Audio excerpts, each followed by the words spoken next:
Good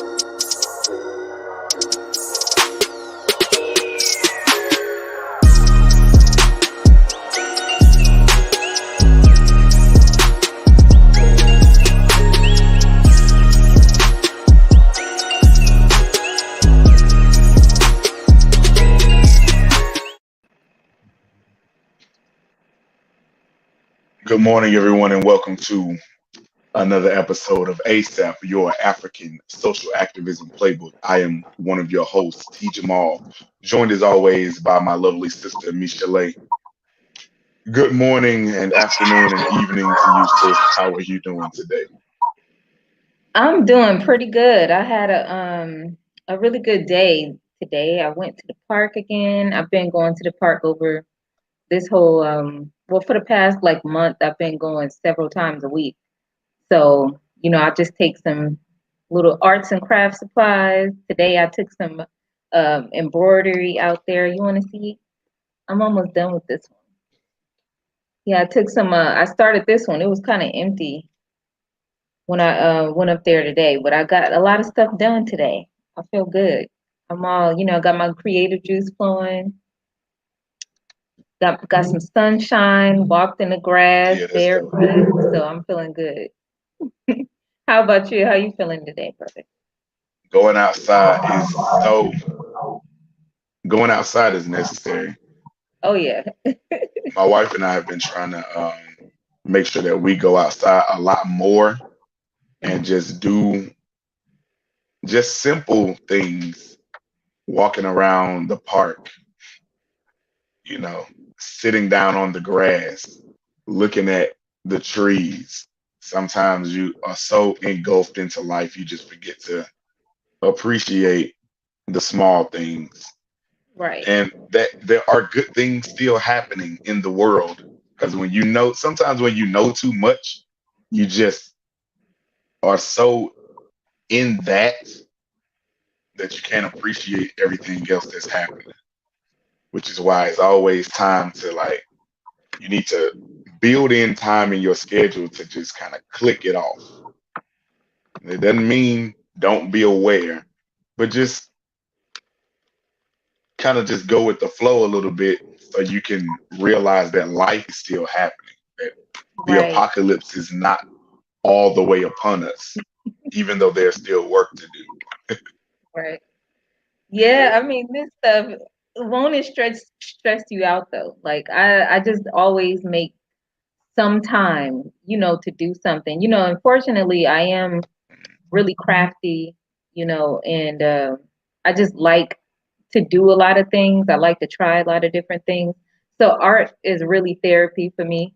Um, Several times a day, I wake up doing stuff. Like I get my little workout in. I took like a week off though, so I finally went back to the gym this morning. So it started my day off good. I went to the park right after that. So I need that because especially during these times, it's like it's so serious and just so much. It reminds you of how much stuff needs to be done and how we got to get to business. But it's like we got to live too. We got to try to enjoy life because stress will put you in the grave a lot sooner. Oh, I didn't even tell you, man. While we were away, I actually landed Yep. myself in the hospital a couple times, and I'm thinking that is something. I didn't know what it was. I was scared. I ain't even gonna lie, but the doctor said something like, it could be due to stress and everything. And I'm like, I hadn't been taking the time to really like breathe and relax and just take my mind off of serious stuff, for a while, like I usually would do. I would meditating or doing yoga or, working out. That was it Hmm. actually happened while I was taking a break off of working out. Different things can take your mind off of just everything crazy going on in the world. So like that was a quick reminder for me, and it put things back in perspective for me. So I'm grateful for that that little reminder. But yeah, we No, gotta. sometimes sometimes God got to tap you on the shoulder and be like, "Hey, I need you to take care of yourself." And Right. then you know, and he'll shut you down for a minute because you're not going to do it yourself. And I Right. think even with the pandemic, a lot of it was just to slow people down and be like, Mm, recalibrate, refocus, right. slow down a little bit. Because even um, my wife and I are about to start taking like some horse riding lessons. Just Oh, nice. there's a equestrian center like around the corner from us in Ellenwood, Mm, and we're gonna go probably like 2 Sundays out of the month and just do something different, like right. We learn how to need ride that. horses and Right. just be out there in nature and just have some fun. Yeah, I just gotta I don't know what program I signed up with. It's one of my subscriptions, but I got a free Amazon Fire Stick, and we were just at home the other day playing around with Alexa and just having fun, hitting the button, telling Alexa to do random stuff, and just being children for like an hour playing around Right. with a new toy. And it was just simple, no no sense fun, and that's Hmm. all it was. We were just laughing at each other, asking Alexa to do crazy things on our TV.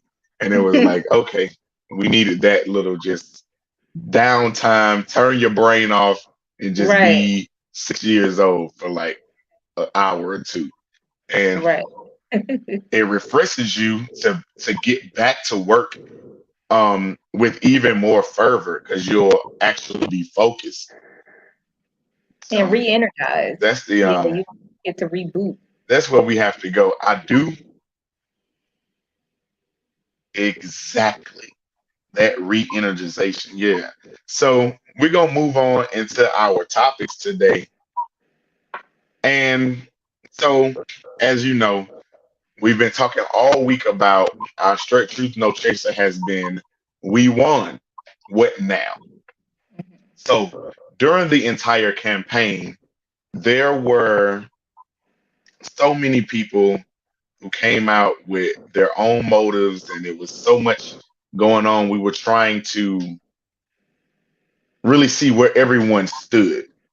And Mhm. one of the people that we talked about on Monday when we first got back was Ice Cube, because we had spoken about Ice Cube and the contract with Black America before our hiatus. Right. But we didn't speak while he was under the fire from pretty much both sides. He was getting hit from all sides. He was the Republicans were trying to use his name and use him as some type of pawn to attract black votes, saying that they had met with him and they had made an agreement and he had met with Trump, which was not true. Right. Ice Cube took the contract with Black America to both campaigns. Which he said he He never did. met with either of the actual um right. And that was the whole point, because he never met with either candidate, whether it was the vice presidential candidate or the presidential candidate. He met with representatives of the campaign to see if they would, you know, listen to what he had prepared, what he and his group had prepared as a black agenda, as one of the black agendas that was well written and actually had tangible outcomes for the black people, Right. of course, trying to make it seem like Ice Cube was just endorsing, Trump. Never the truth. So black people on Twitter started to, kind of go off on Ice Cube and tried to cancel him. And Ice Cube, being Ice Cube, of course, defended himself. But I want us to talk about it from a reasonable, just logical standpoint. Right. Do you respond to me? Do you understand why a black man with a contract with Black America, with a black agenda, would meet with both parties? Of course, like from the very beginning when he was talking about it, he mentioned that it was a bipartisan issue, which we spoke about that very early on. It was just something that was necessary. It wasn't about which side you'll be on or whose side, you know what I mean? It wasn't about picking sides. It was just saying that this is something that we need to do. It was a focus situation. It was like we have certain needs and requests and demands, and this is the way to go about it. It's not about trying to win votes or take away votes for anyone. It was really about us, which is, I mean, I think it's interesting though, because a lot of the voting registration campaigns and everything have also gone with the same message, is that it's about us. The vote is about us. It's not about either candidate. It is, we're voting to our interests. What is the best course for us to take? So yeah, I mean, from the very beginning, I understood where Cube was coming from and the importance of his message and the agenda for. Because and the crazy thing is there were people during the campaign who would bring up things that Joe Biden had said in his past. And every time somebody would be honest about Kamala and her record, Joe Biden and his record, Trump and his record, and weren't playing full, I am in 1000% support of the Democrats no matter what they do, and 100% against the Republicans no matter what they do, then people were like, you can't say that right now. Don't criticize them right now because it could impact the election. It's like, Right. no. That is not how this game works. We are, especially we in the Black community, will not be silenced based on people's real factual records and how it has impacted our community just because we want one person to lose. We aren't excited about one candidate, but we so Right. are dead set on one person losing that we're willing to compromise our own truth. And now that, the Democrats have won the presidential election, it's time more than ever to be honest. So you wanted us to not, say it while they were running. So we're free to say it now. Joe Biden has a troublesome past, and it is our duty to hold them responsible for responding to that troublesome past. And we're talking about policies being passed. We're talking about rhetoric, actual, words and speeches that were given by Biden that have been problematic. We're talking about associations with known bigots and, racists that Joe Biden was mentored by. And we have to remember that. Right. We have to remember that we have to hold these people accountable, that our job is still in play. There's still so much work to do. But when it comes to people like Ice Cube is saying, look, I understand that this is a bipartisan system. There will never be a 100% Democratic Congress. There will never be a 100% liberal Supreme Court. So if you Right. want things passed, you're going to have to get the understanding, at least, of both sides of the aisle. While Right. there are only two, we can talk about trying to create more parties to create more of a balance in the system. But right now, in our reality, there is a bicameral system. There are Right. two parties, two major parties that actually have influence in this country. And if you want anything passed, both parties have to agree to it. Every bill that you have ever seen passed has been agreed upon by probably the moderates of both parties, Right. not the extreme left or the extreme right, but people who are reasonable and can see the benefits of, how it can impact everyone positively and move forward. So for someone like Q to be like, all right, I want to see what either campaign is actually going to step up and do. And Ice Cube said himself in many interviews, I know what they will try to do. Of course, they're going to try to use me. But if I do nothing, nothing is going to happen. You miss 100% of the shots you don't take. And so, yeah, and that's the thing. What, because a lot of people who did actually take the time to listen and had agreed with him, like this over the whole, second half of the summer, we had been talking about, Ice Cube's contract with Black America, because of course it was something that, it was a bold move. It was something that we appreciated, and even people who understood it were upset with Cube when it came out, when he did, when it came out that he had met with members of the Republican Party discussing his plan, and because they had used him. And my whole thing, people were talking about that it was just the timing, and that this would just sway, or that they would just use him just like they used Steve Harvey and Kanye West, like whoever that they're saying that the Trump administration had used as symbols to try to look like more Black people were supporting him.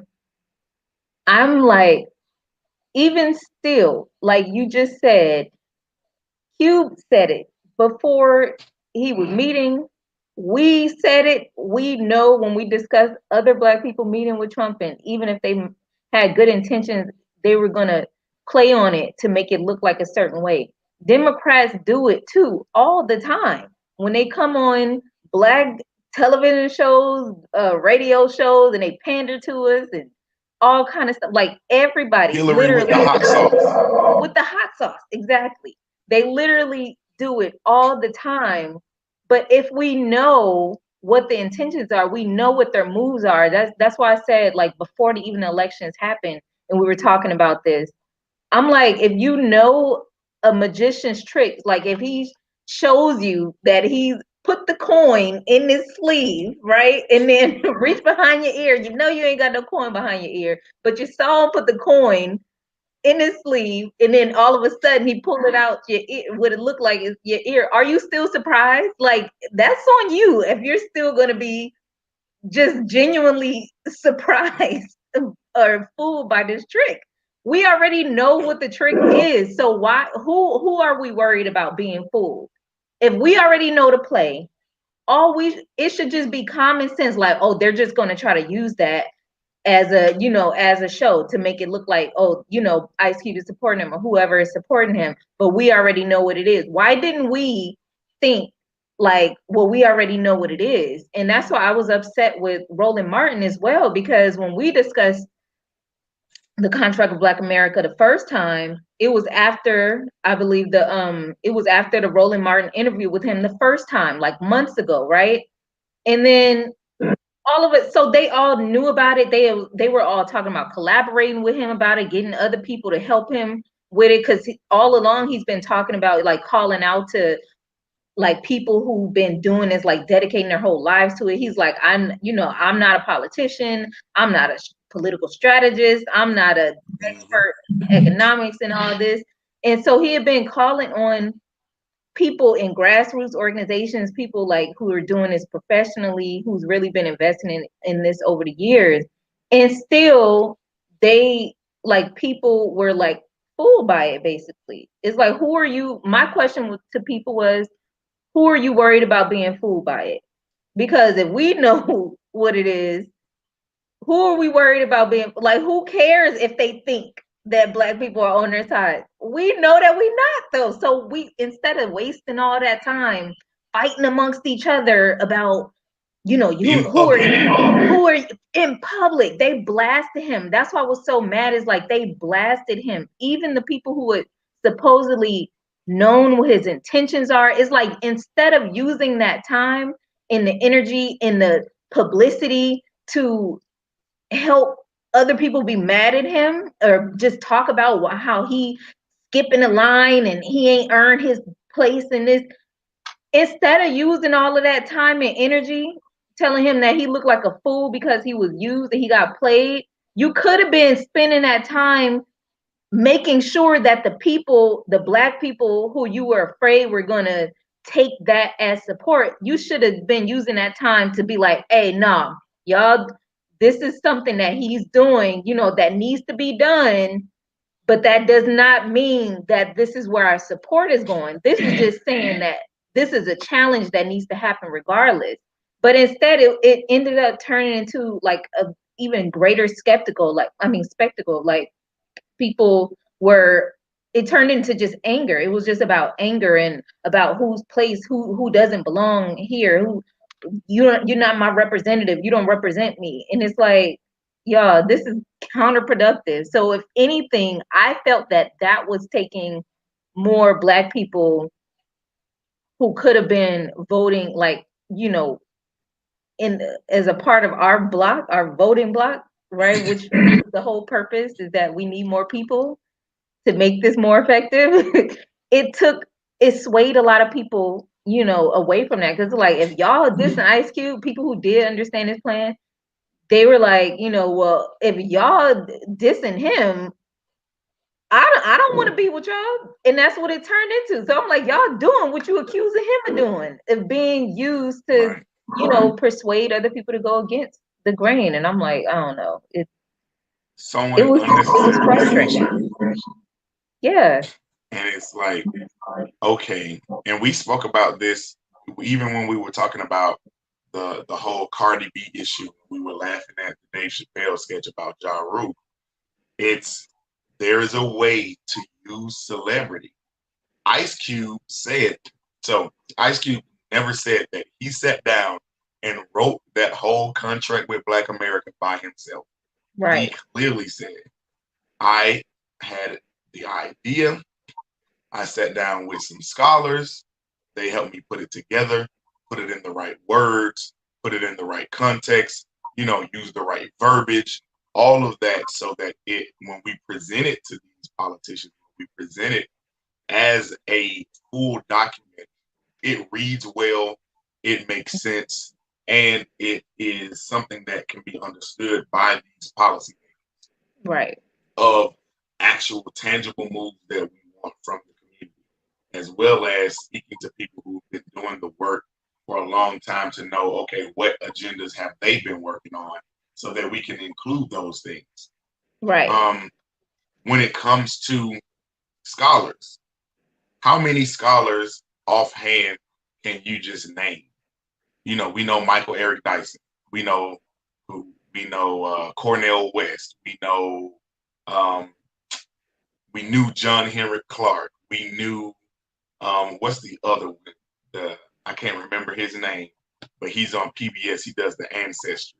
We know him, right? And he's the one who was outside of his home, and one of his neighbors called the police on him. Right, but right. His name will come to me. Yeah, I know. I'm like, now that you said it, I'm struggling to get it out. But either way, we know I can name about 3 scholars, you know, off the top of my head. You know, Angela Davis, that makes 4. Who else? You know, you can include Nikki Giovanni, but they're known more for their political activism. And Angela Davis became a scholar, right? Right. And Nikki Giovanni is known, you know, as a poet. So right. I named 5 people that I could just name right off as scholars. We know how these political parties work. They work off of celebrity and how much influence a person has, not how much knowledge they have. When we were talking about a Cardi B teaming up with a Michael Eric Dyson they'll take the meeting with Cardi B, but if Eric Dyson is behind her, giving her the information and what to say, then we can make a move, right? Right. Then we can do something. Then we can use the celebrity where they will try to use the celebrity or take advantage of the celebrity, but we're Trojan horsing the celebrity. Exactly. We're letting the celebrity in the door, but the scholars are inside, you know, in the microphone, in the ear, as like a Trojan horse to say, no, you're not just going to make a fool of this person, because we are backing them up with real information. The warriors are inside of this horse. You think it's a gift. You think it's, you know, us giving you a layup, but really we setting you up for us to steal the ball. So this is how Ice Cube should have been approached by the Black scholars of, oh, Ice Cube, They called you, both campaigns called you, but they didn't call us. Makes sense, because they are going to chase after the known entity. So let's Trojan horse Ice Cube. Let's get in on this contract with Black America. Let's, input our work that we've already been doing, which Ice Cube was completely open to the entire time, and still is staying with that same rhetoric. He's still open to work with any of the scholars, any of the activists, any of the people who are lifelong workers in this area and who have a little bit more experience in it. But he has to be the face because he's going to get the meeting.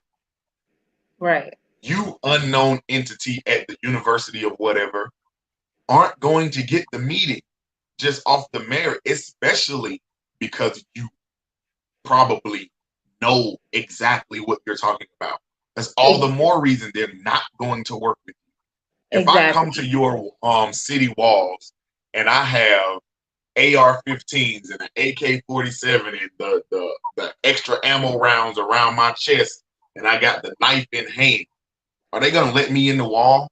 No, because I'm there to attack them and they know that. So you come in stealth. You come in with none of that. And you present yourself as someone that can be taken advantage of, when in reality you already have all your people behind you ready for war. We have to be strategic, and this is one of the things that we do ASAP. This is why the social activism playbook exists. We have to learn from the plays that have already been laid down. And know that King, Parks, X, Garvey, Delaney, all of these people, they move strategically. Right. Delaney was in meetings with people who wanted to send Black people back to Africa for their own racist motives. But he was still in the meetings with them because he also wanted to take Black people back to Africa for his positive motives. Like, hey, we can work something out. It's the same thing. You've seen like people, especially in these past few years under this administration, everything's been so heated, just for the everyday person. And it's been people actually raising money on like GoFundMe and stuff like, hey, you want me to go back to Africa? Send me some money then. Buy my plane ticket and I'll go. And like people actually was doing it, and I think that's the same thing. We talked about this before, like with even Malcolm X meeting with the KKK leader. You know what I mean? Back in the day, Garvey. We got a common goal. Yeah, we got a common goal here. And I think instead of capitalizing on that moment, whether it was Black leaders and media people or Black politicians, you hear a lot of I heard even Maxine Waters was going off on, well, I didn't hear it on specifically Q, but like, other people were talking about, we're just so mad at people kind of questioning, well, why not Biden? You know what I mean? Or like, why not this is the common sense choice. You should have still just rolled that wave. You should have, like you said, Trojan horsed it and been like, hey, all right, Cube, let's pull Cube in. I thought that was like my exact thought when I saw the news come out and they used Cube's name, like, even Ice Cube met with us and this and that. I was like, okay, well, finally, we're going to get some answers from the Democratic Party. For sure, they're going to, pull this in even closer. They're going to do something that should have been pressure on them. Like, why they were stupid to not capitalize on that moment. Like, this is what the Trump administration does. Especially, that's what they do, is they make it look like something. Instead of trying to be the bigger person, play the same game. You could have won at that game. You could have won. You didn't even want to play the move. You don't want to make that move because you want to be all like, well, that's not. you do it anyway. Y'all sit up here and pander all day, every day. But at a moment when your opponent is using it in a strategic way to make it look like something, even when it's not, like, you dropped the ball.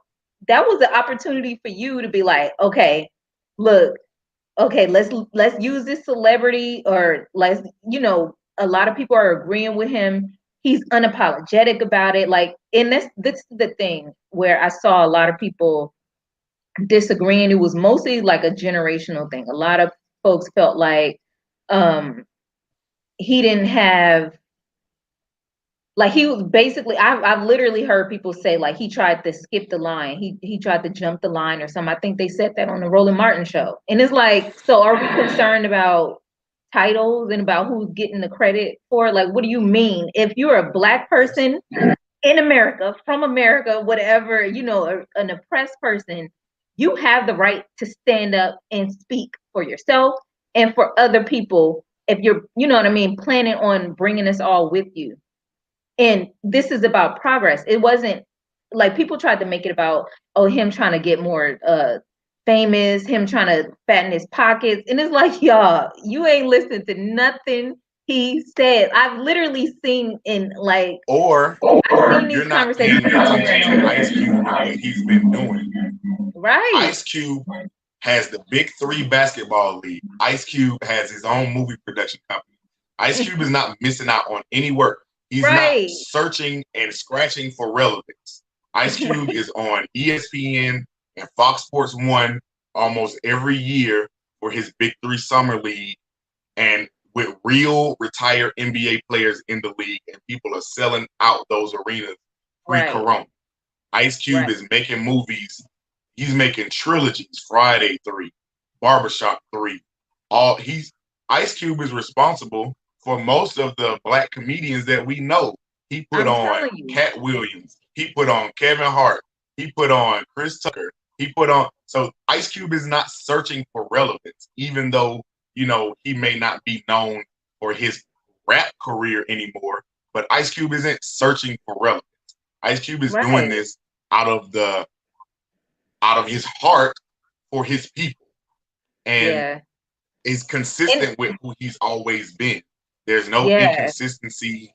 There's no, where did this come from? It came out of the sky. No, we know who Ice Cube is. If you know who Ice Cube is, if you're making statements like that, I think that's you're not paying attention.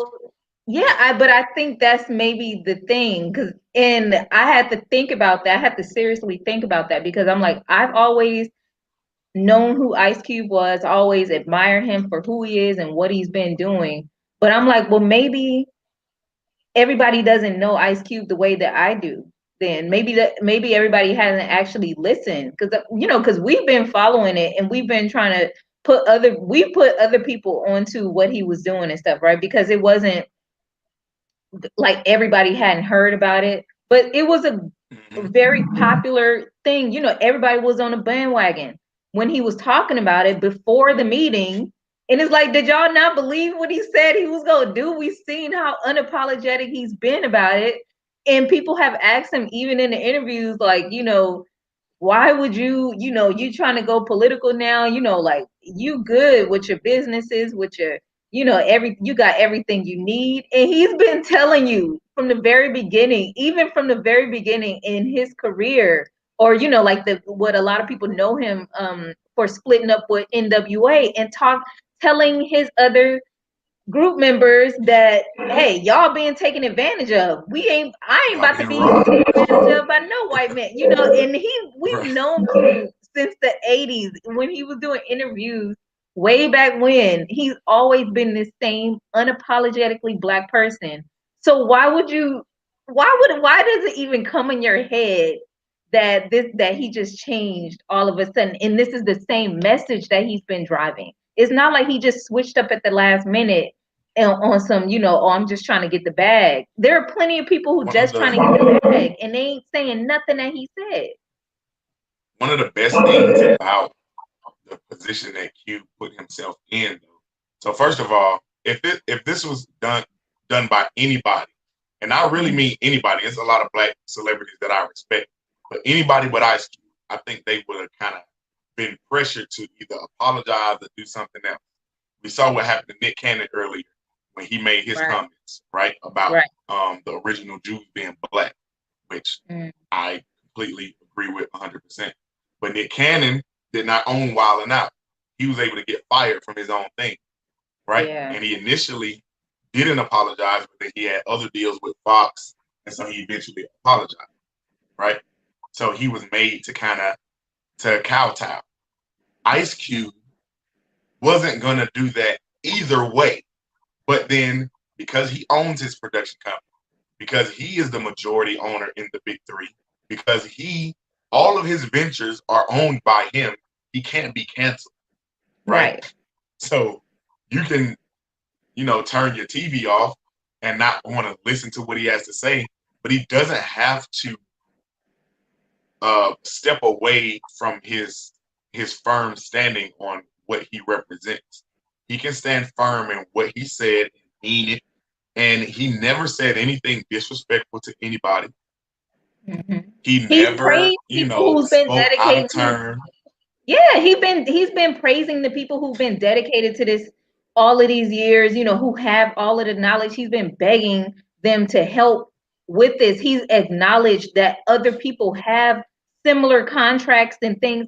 He's saying that basically, and what I agree with is that what made this different, because of course it's not like complete, it's not inclusive of all the issues that we have in the Black community. And that's where a lot of people, even though they said that, okay, even after reading after, it's like, okay, that's good and all, but what about this? What about that? And it's like, y'all, it's not complete. Even the Constitution of America, the U.S. Constitution, is not solid. Like, it's constantly changing, it's constantly evolving. That is the whole point, right? And so why do you think that this has to be all together? Like, how long are we going to wait until one document or one plan has every single thing? There are still steps that can be added. There are still things that can be added to it down the line. It is not the end all be all, but we needed a more unapologetic, bold move, right? Something that made it different from the Black Democrats who are already in the government, who are not doing the greatest job of communicating what they're doing for the common person. It's like it's a lot of issues, because it's like, okay, yeah, when we talked about several weeks ago about the Black Caucus, the Congressional Black Caucus, and what are they doing, we have to go to their website to find out like actual plans and different motions and different things, or sit up there and watch C-SPAN and all kind of, everybody, the everyday person is not going to do that. We already talked about how the majority of Americans, period, no matter what race or background, whatever, a lot of us don't have the political knowledge, like, to know what's really going on. We're not, even when we sit there and try to listen, we don't know all of the words and how they talk, how they communicate as politicians. So it's like we need to work on the communication, letting people know, like, if you are stepping up to do that job, to be a representative, you don't have to be the person that's like a expert in communications and stuff, but we need the system set up to where this information is being fed to the people who need to know that you are still representing them, and that you have not sold out, you have not gotten comfortable and just accepting anything. You're not just looking out for your own career or pockets. Like, it's so many different issues. So I don't know. I've been thinking a lot about that, because it's a lot of other news, like when it comes to celebrity entertainment, we got plenty of that. Like, everybody even if you don't know who a celebrity is, something about their business.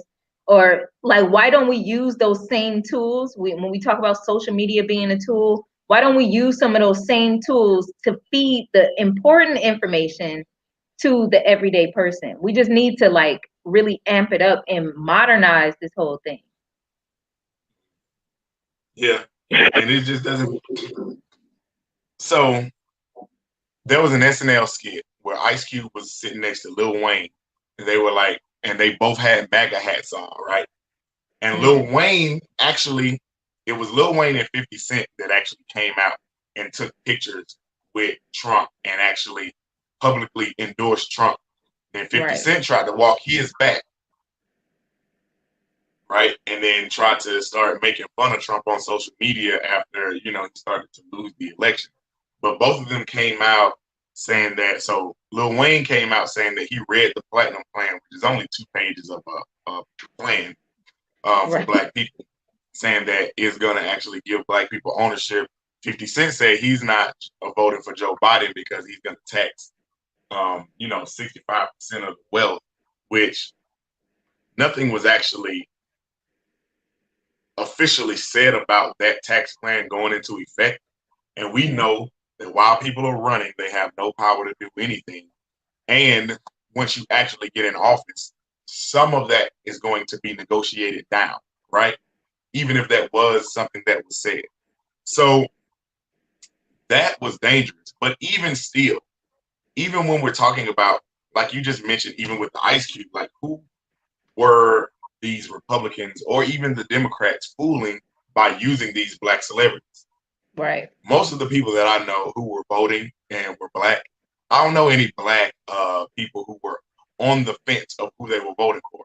Either they were all the way already Black conservatives or they were already Black Democrats. Mm-hmm. And I don't believe that anybody who was abstaining from voting was going to say, oh, Lil Wayne came out, so I'm going to vote for Trump. Right. That's way my vote. I know who I'm going for now. Right. So I still don't even understand the vitriol even with them. Right. Like they were already not going to vote anyway. Like those people, anybody like Lil Wayne fans who really, if you were really persuaded, like I'm pretty sure we can count them between both of our hands. Like it's not that many people who were actually, if they weren't talking about, like they were already really considering or talking, like you said, on the fence about voting, if anything, these people who are making comments under Instagram and Facebook posts, they were already not going to get up and vote anyway. So who are we fooling? It was like nothing. I don't know. It just seemed like a big distraction for nothing that was created not by the media, not by these politicians, but Black people fighting amongst each other about something that was completely irrelevant. Like just keep trying to get people to register, keep trying to get people to vote earlier, vote on the day, whatever. Like stop losing focus so easily. This was nothing to be arguing about. Like, so what if they took pictures? So what if 50 Cent in his tax issue, that's not affecting the majority of us. Even like hardly anybody that I know is making that much to where they would really be affected by that. Like literally probably 5 people I can think of in my life, like that I know of who make that much money who will be affected somewhat by any, tax situation. You are not up there. Sorry. You are not like of concern. You're not going to be, taxed in that way. Like, so. And it's like, and I mentioned this a little bit on Monday. They tried to create this hashtag in preparation of the Democrats losing, hashtag blame Black men. It was just sowing more dissension unnecessarily. Like, this is not the time for that. We need Black people together. Yeah. Right. Right.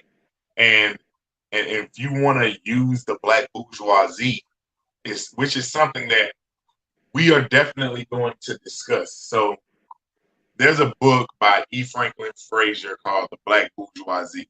Everybody out there, you should read this book because it talks about kind of the seeds that were sown pre-integration that kind of created that split in the Black community economically, where there became more job opportunities for Black people to do more than work the fields. People became more educated. People wanted to be, and which is nothing wrong with that. But people saw success in America more to be aligned with whiteness than their own community, which is why when the door opened for us to move out into other neighborhoods, a lot of us saw the grass greener on the other side, and it pretty much created a hole that we've been trying to get ourselves out of for years, for decades now, because the Black wealth left our communities. The Black youth didn't have the Black wealthy in their community to aspire to. So we no longer had that as an example of a possibility of what we could become. Because my neighbor used to be a doctor. My teacher used to live in my neighborhood. The lawyer used to all be in the same neighborhood as the construction worker, as the custodian, as the, field worker. So when the opportunities came for those people who made more money to leave, they left. But Black bourgeoisie, the mindset of a Black bourgeoisie, is what kind of created that gap that we have. So when we're talking about people who are voting as Black people, but based on selfish interests, they are the modern manifestation of that Black bourgeoisie. However, more and more of what is happening now is Black people realizing that that doesn't work. And it doesn't matter how much money you have. One of the most positive things about the Trump administration is that racism came out of the corner. Like, I'm from the South, so racism was never hidden from me. Yeah. But for those of you who lived in the Midwest, for those of you who lived in, the West Coast, who lived in the Northeast or the Pacific Northwest, and you were around white people who smiled in your face. Right. But you had to question why you didn't get a certain job, or you had to question why, certain things were just limited from you because they kept their racism covert. Trump took all of that and brought it to the surface, which is where we needed it to be, because you can't fight what you can't see. Right. Exactly. So now that we know it's there, even the Black bourgeois realized that, oh, I can get shot by the police as well. Oh, I can, just like I said with Henry Louis Gates. That's his name. The name just Gates just Henry Louis Gates. Professor at Harvard, I believe. Yeah. Or Cornell, one of those Ivy Leagues. And he was outside of his own house, and his neighbors called the police on him.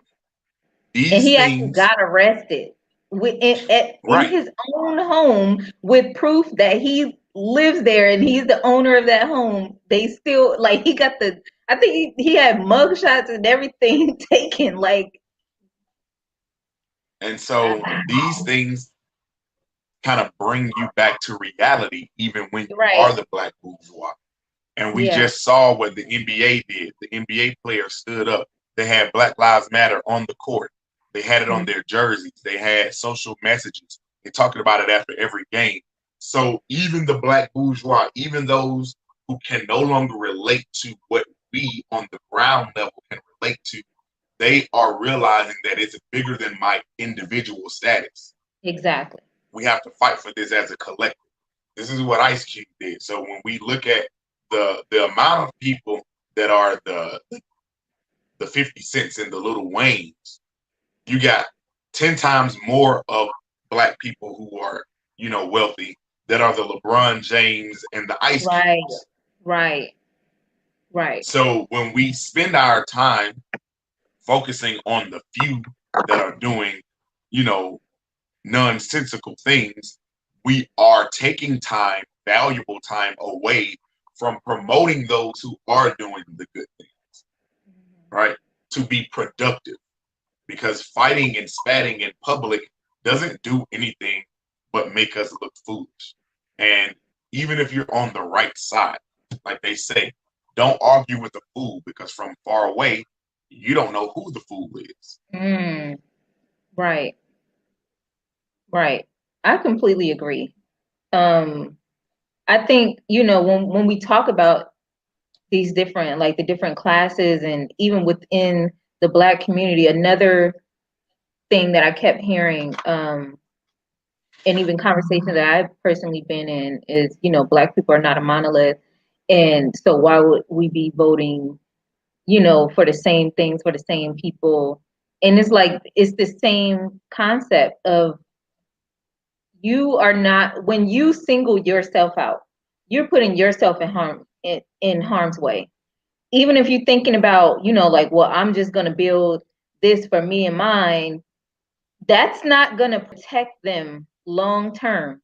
You can lose everything you have, right? Like overnight. You can lose Even your everything mansion you can be have. broken even more. Right. You can be reached from your Maserati. Exactly. And so, you know, and your life can be over. Like, if this is like, and that's the thing, is that we've been dealing with a lot of like in your face life or death, because it doesn't matter unless we change these things that are systematically oppressing us. Like, it doesn't matter your, you know, what your tax bracket is, you can still be reached. That's been shown to us how many times, like, we've seen this happen, right? Even Oprah talking about being profiled and stuff. Everybody in the world should have known Oprah, right? Like, so it does not. She got It does followed not. around some store in Italy or France or Yeah, something like that. right. And so I think that's what we're talking about when we talk about the Black bourgeoisie class and everything, and I think we got more into that idea is like individualism, and it's not going to be sustainable like for us as Black people. But then another interesting conversation I had, just trying to gain more, you know, insight on people who tend to have this idea of, you know, me and mine.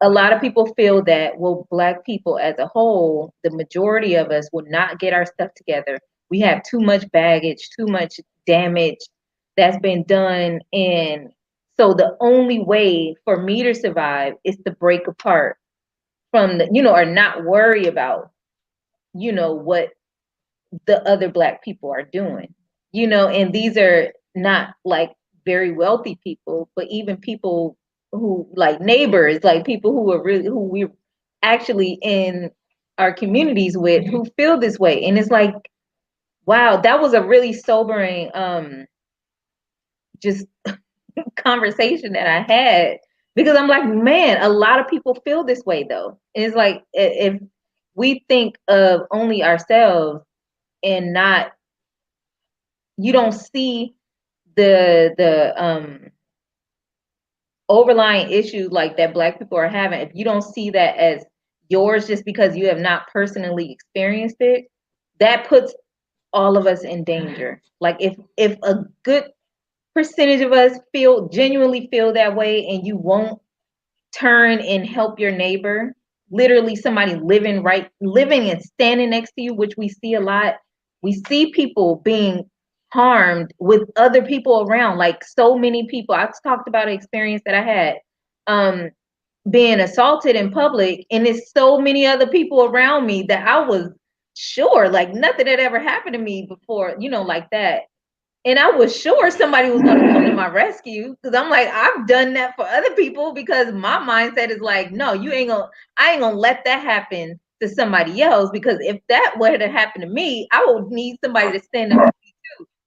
But it's so many people. That was a sobering moment for me to see that even people around me who look like me, who could have helped to stop a situation that could have been more, you know, serious. Like, dang, people, you really look around and people are not having other people's backs. Instead, we recording it. We get to see it happen in real time because people are recording it. But it's like, dang, y'all ain't gonna go help. Y'all ain't gonna do nothing. Like, and that's literally what's happening. It's like nobody is, I don't know. It's like you can feel helpless, but it's like, when you have the power to do something, you can do something. I don't know. It's weird. Strange time. And and we're about to close soon, but I wanted to address the Black people is not a monolith rhetoric that continues to go around. Yes, every individual person is an individual with different interests, with different backgrounds, with different upbringings. Even if you grew up in the same neighborhood, you may be different. My brother and I grew up in the same house with the exact same experiences. by the same people and are two completely different people with different views on some of the same subjects. So what? He's still my brother. Right. And there are certain things that even if we're not monolithic on, there's some things that we are. There's some issues that no matter how different your mentality is or your upbringing, that's how culture works. That's how ethnicities work. Human beings and most animals, well, at least mammals, are community beings. Mammals are nurtured by their mothers. Like, we not reptiles out here. As soon as the egg cracks, you on your own from day one. You probably don't even know who your mama is. You know, snakes, they don't know who their parents are. They don't care. Because they cold-blooded. You know what I mean? We're warm-blooded animals. This is science. We need other people.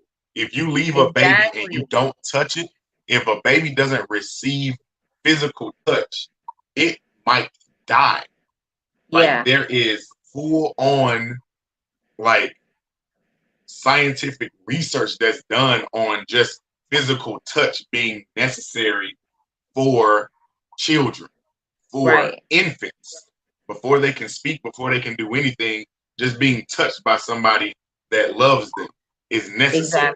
So when we bring it up into a societal level, especially to an ethnic level as Black people, we're talking about needing one another, needing that sense of camaraderie, needing that sense of unity, needing something for people to really understand, oh man, somebody has my back. I am supported by this group of people where I can actually feel like somewhere is home for me.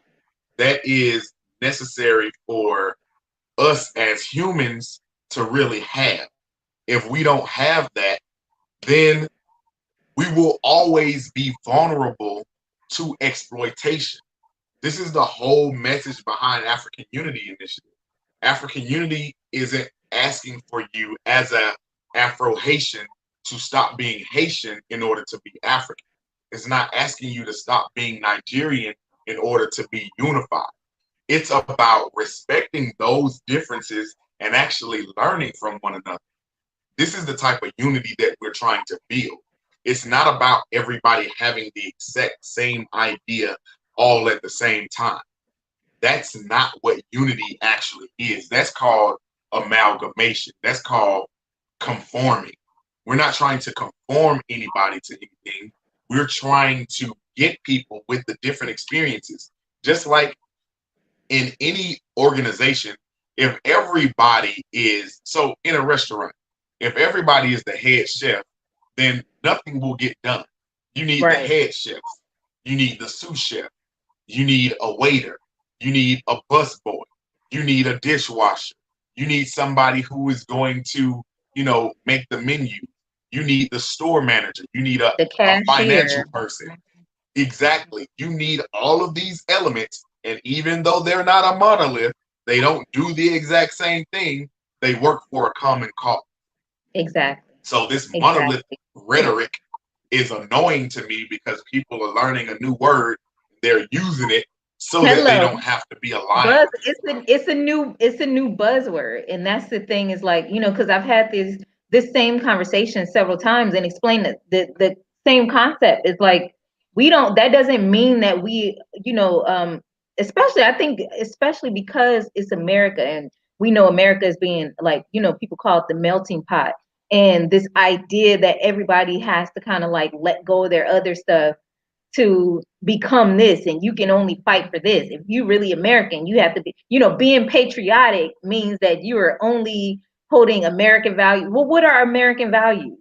What are American, what is American culture? What is American language? You know what I mean? Like it's so many different things that's contributing to it. So in no case, especially when it comes to us as human beings, like you said, we're not seahorses who just shooting. You ain't born with with 5 million relatives, siblings. We need that nurturing. We need that touch. We are in community with each other. And more importantly, we went through these traumatic experiences together. How else do you think that we're going to come out of it?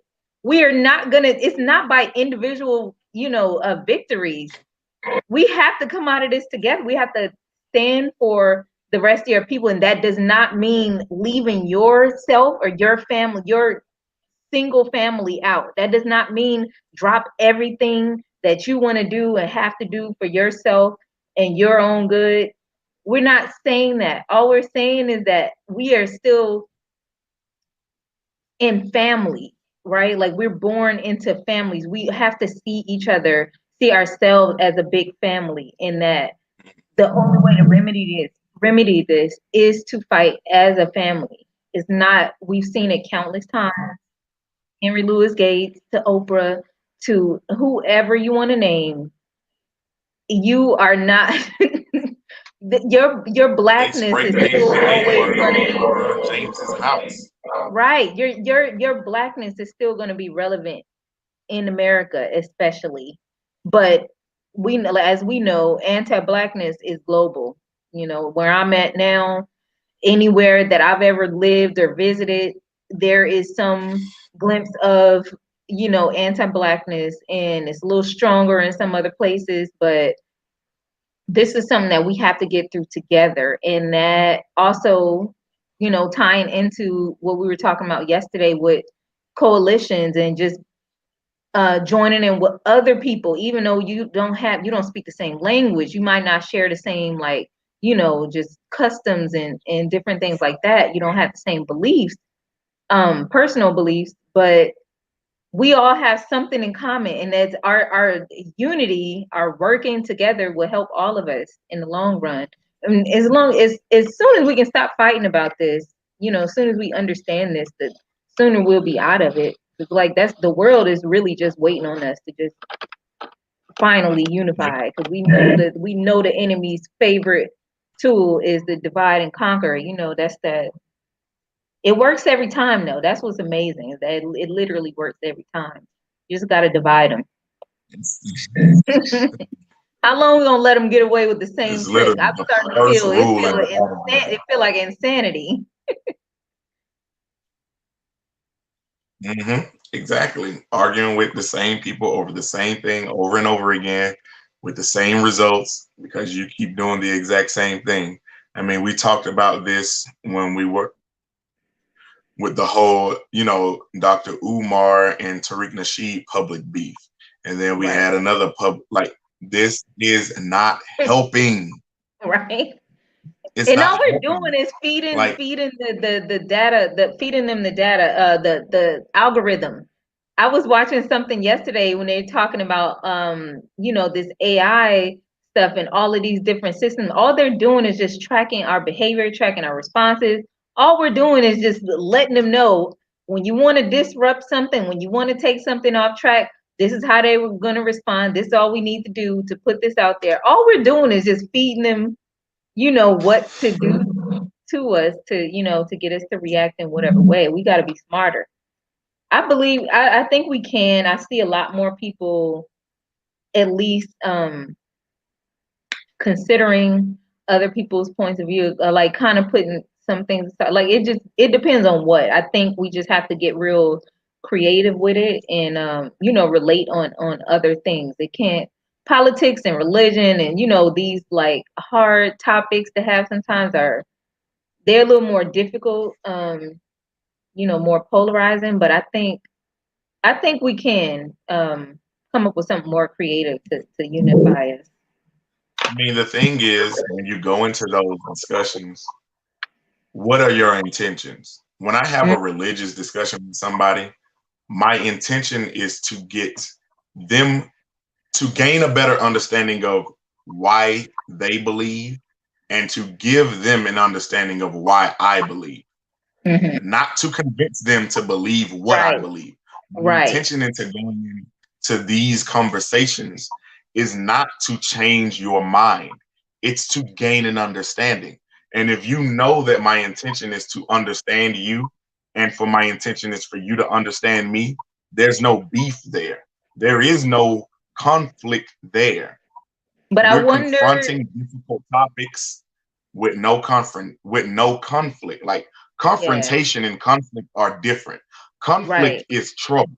It's a division. Confrontation means that you just are addressing an issue head on. There's ways to confront something without it being negative. I'm very confrontational, but I don't believe in conflict as my first resort. I want to address the issue in your face. I don't like talking about people behind their back. I don't like the same being done to me.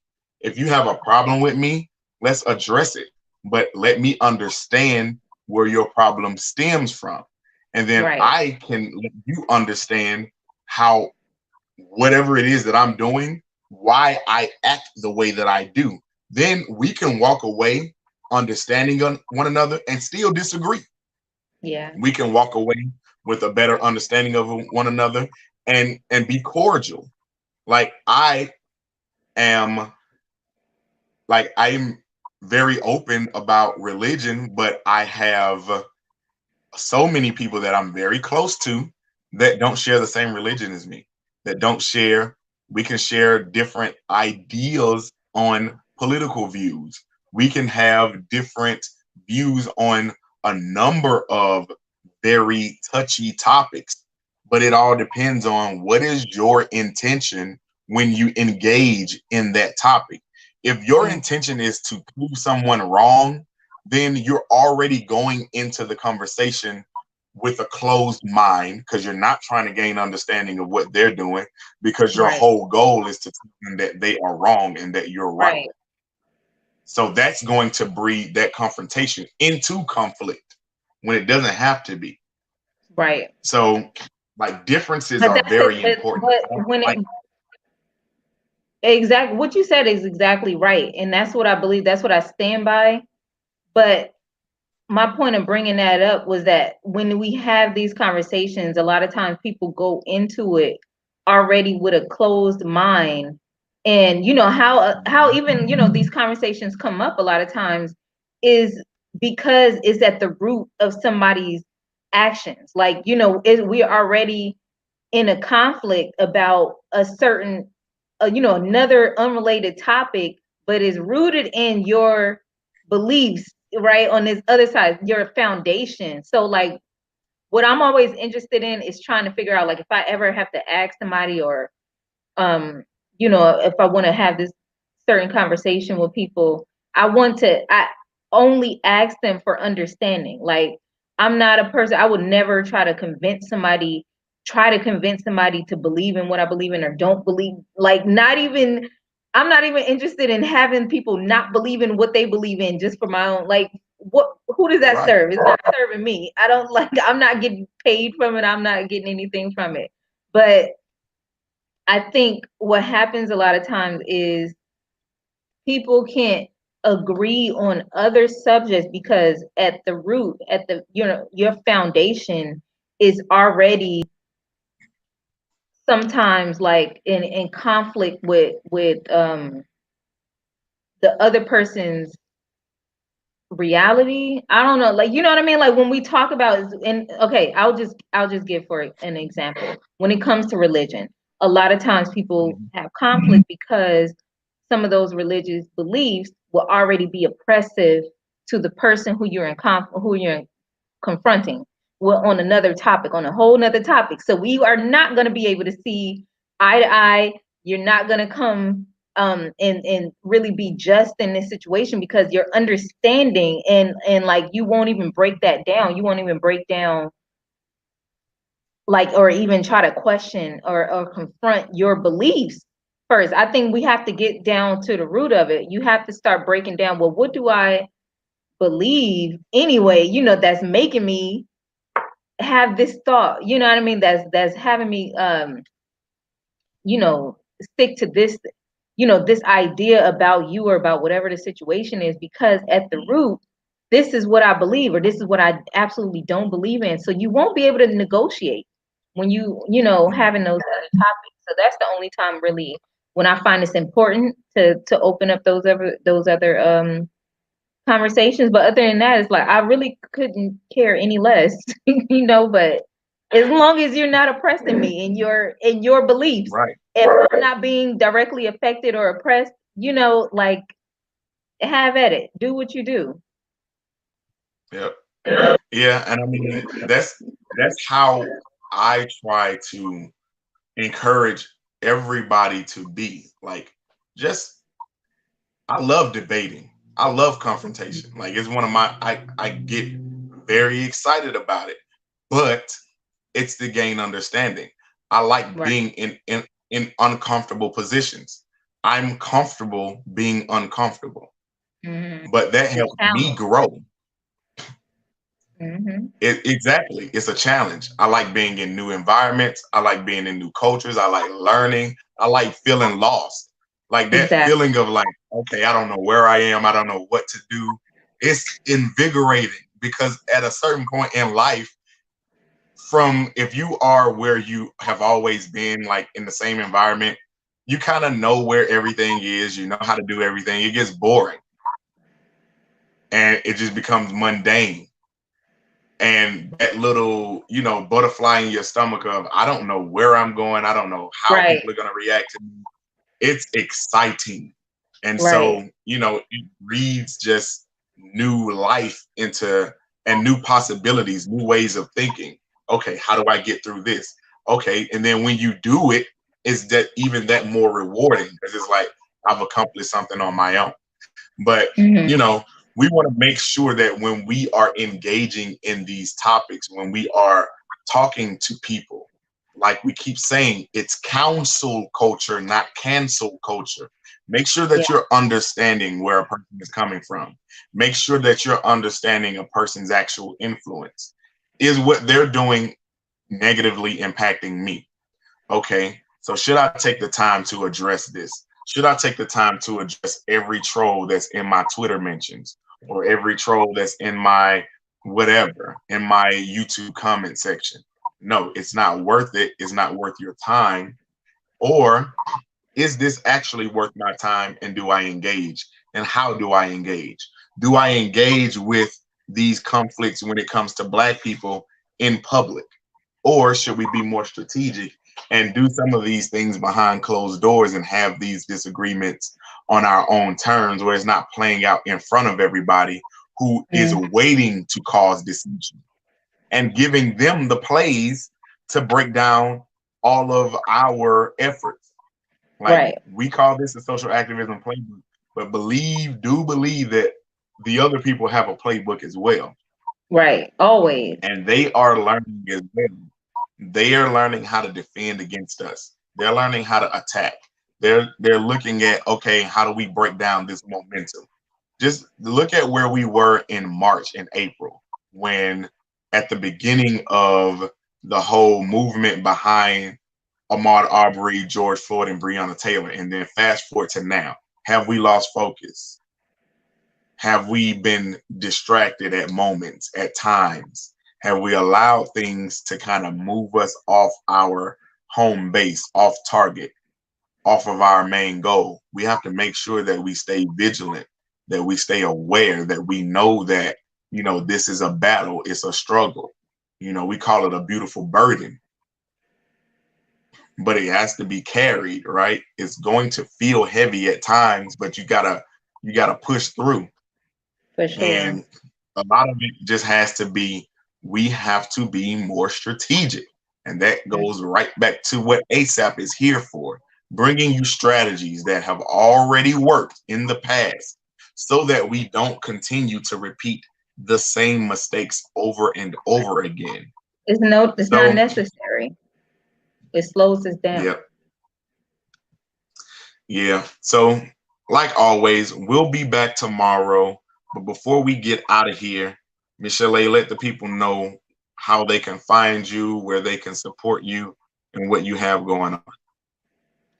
So yeah, I got some really new, exciting things still coming on my website at www.mishmashworld.com. And on my Instagram, you can follow me at mishmash_world. And African Unity Initiative is working on some very exciting things. I am, of course, you guys know we're working on the digital written form of ASAP, the Afrikan Social Activism Playbook, which we hope to have to you guys before the end of this year, so we can have these plays ready to be implemented by the time inauguration comes around, as well as working on things on the diasporic level. I have some plans that are, budding in some of our international communities. So if you want to follow along with what's happening, please follow African Unity Initiative at African Unity on all social media platforms.